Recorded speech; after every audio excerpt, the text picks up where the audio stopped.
While Ambassador Joe Keshi joins us now, he's the Director General of the Brace Commission. President Salve, thank you for coming on this morning. Thank you. Well, give us a background to this South-South Economic Summit and Brace Commission. Yes, the second South-South Summit, it's a follow-up to the first summit, which was held in Tinapa, Canada in 2009. That summit, among its recommendations, was the establishment of the Brace Commission to drive the process of cooperation, economic cooperation and integration among the six South-South states of the Federal Republic of Nigeria. The whole concept remains that the six states have decided that they want to foster closer economic cooperation and build on their comparative advantages to accelerate development in the six South-South states. Okay. So in other words, we would say the main issue that has brought them together is development of the region. Absolutely. So, absolutely. So far, this is the second edition that you'll be having here in Asaba Delta State. From the very first one, the inaugural summit, what would you say the region has achieved so far, making you to say, okay, we have a whole lot to cover? Well, we've started with the building blocks of cooperation.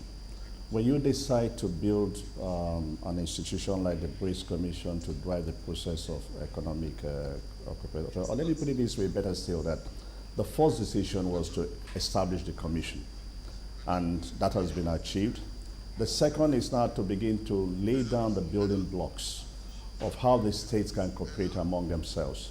The governors of the states, for example, have met 6 times, I think, and developed the framework and the areas of priority: agriculture, industrialization, the environment, and human capacity development. Now is the framework on how to build that cooperation among the 6 states that the Brace Commission is developing. And our expectation is that the second South-South Summit would further enhance and consolidate the framework we are developing moving forward, going into the future. Okay, so what key sectors is the Commission or the Summit going to be focusing on this time? Oh, the major focus of this is development, investment, and security. It's very interesting because, like you rightly pointed out, it is the second summit that has been held, but the commission itself, or this cooperation, was conceived sometime in 2008, and possibly, I think 2009. 2009 was that the first time the summit was held? Yes. That was the first time it was held. Since 2009 to 2012, can we point at any concrete development or any concrete steps we've made in the path of development? Again, I say no. Bear in mind that we only started operation last year, 2011. That's the Brace. That's a Brace Commission. Now, when you take such a decision at a summit, it requires some time, to even prepare the legal framework, or else the whole concept of cooperation will be meaningless. So the agreement was signed last year, June 3rd, and that gave rise to our own operation. But like I said, soon after the agreement was signed and the Brace Commission began operation, the first thing we needed to do was to begin to work with the states, identify areas where and what the Brace Commission itself would concern itself with. That is, identifying the comparative advantages of the 6 states and what we need to do as Brace Commission and what the states will continue to do, in terms of their own areas of priority. So Sorry to interrupt you. This is going to focus strictly on the economy, Yeah. or at some point is it also going to be delving into a bit of politics? No, sincerely, I hope not. We're going to try as much as possible to focus on development. That is why when the governors meet within the confine of politics, it is called the South-South Governors Forum. When they meet as governors of the Brace Commission, it is the governors, the Brace Commission, Governors Council. So we've created that demarcation. So when they meet politically, I'm not at the meeting, but when they meet within the Brace Commission, I'm at the meeting. When we talk about development now, we'll also be looking at investment and even security, because without the last one there, those other key issues like development and investment cannot even hold. Now we'll come to the issue of security now. Once upon a time, we realized that the region was almost in a restive situation, but now we saw that there's some kind of relative peace. When you talk about development, you also mentioned agriculture, and the South-South, one big mainstay of the South-South region is agriculture. It could be in terms of marine or fishery or land. How can you harness that when you say these are the themes of this particular summit you're having here in Asaba? How can you bring back agriculture, which once upon a time was the mainstay of the people of this particular region? It's interesting that you asked that question, because as of today, the agriculture is at the top of the agenda of where the Base Commission will be working in close cooperation with the governors. This is because in every meeting, in every of our meetings, the emphasis is we must go back to agriculture, not only because of the huge potentials of of agriculture itself, but the fact that someday, very soon, we're going to be done with oil, and it's going to be again agriculture. So we are beginning right now to emphasize the fact that we need to go back to agriculture.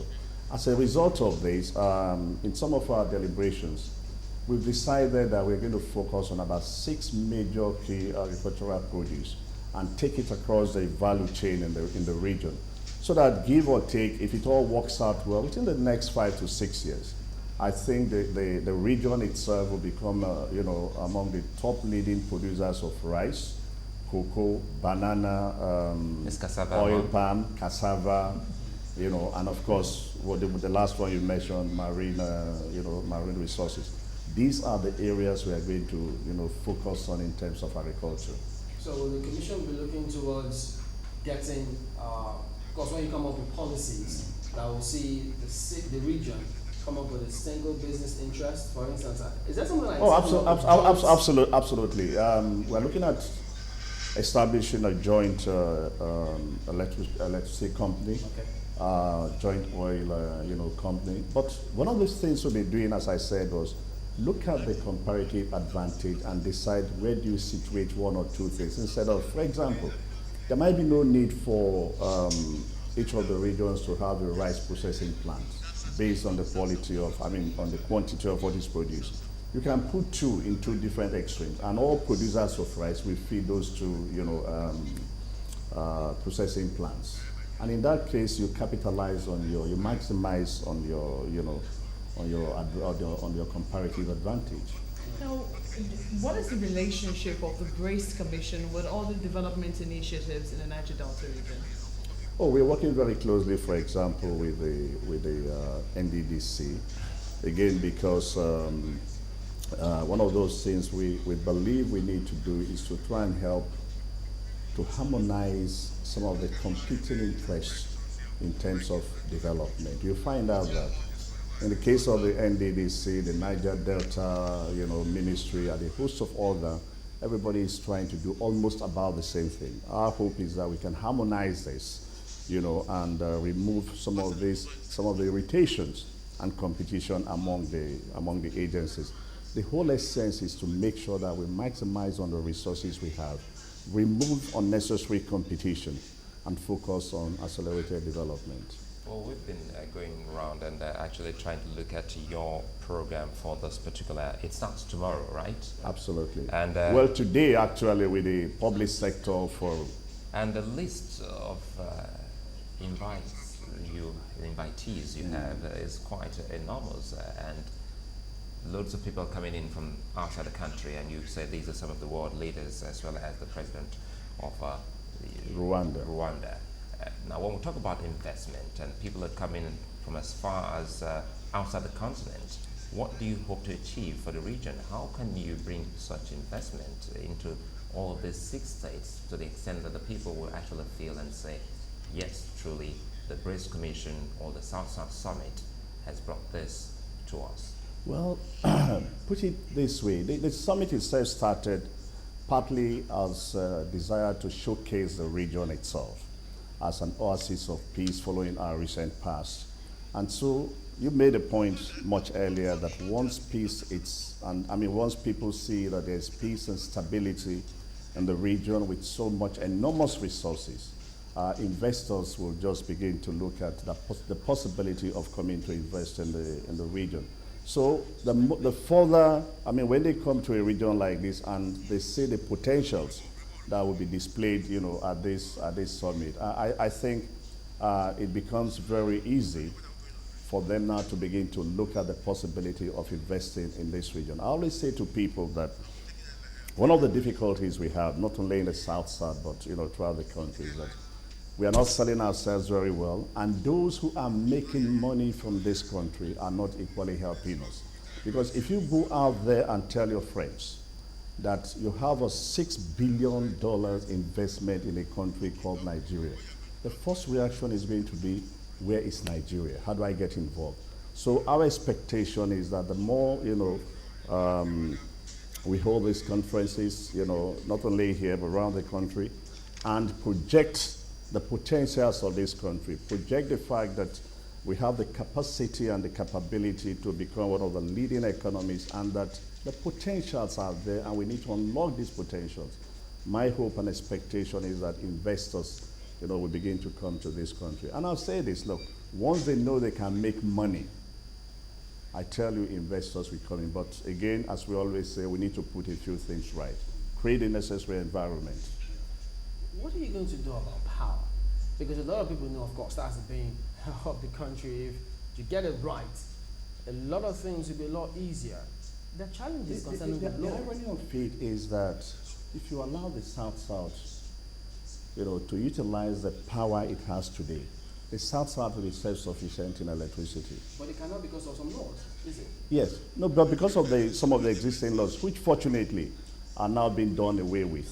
So hopefully, when the federal government privatization or liberalization policy begins to work, I think that by next year or 2014, the region itself will be self-sufficient, because the governors of the region, they've invested enormously in power. And sincerely, if the power, the generated power is not transmitted into the national grid, the region will have no complaints about power at all. But that's the reality of Nigeria today, and hopefully the liberalization policy on power would work. What exactly have been the challenges of integration? We just started. But definitely the challenges will be trying to harmonize state policies, trying to convince people of the essence of cooperation, and of course, and that takes time, for people to buy in.